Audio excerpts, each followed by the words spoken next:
జిల్లా కమ్మదూరు మండలంలో ఎన్నికల ప్రచారం భాగంగా రోడ్ షో నిర్వహించారు.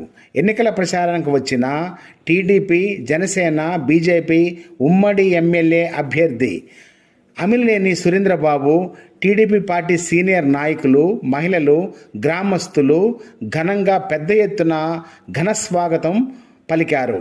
ఈ సందర్భంగా అమిలినేని మాట్లాడుతూ, ఈ ప్రాంతంలో ఎక్కువ శాతం మంది వ్యవసాయంపై ఆధారపడి జీవిస్తున్నారని, కేవలం నీళ్లు ఇవ్వగలిగితే రైతులు మరింత కష్టపడి పంటలు పండించగలరని, అందుకు తెలుగుదేశం పార్టీ అధికారంలోకి వచ్చిన వెంటనే త్రాగునీటి సమస్య వెంటనే పరిష్కరిస్తామని భరోసా ఇచ్చారు.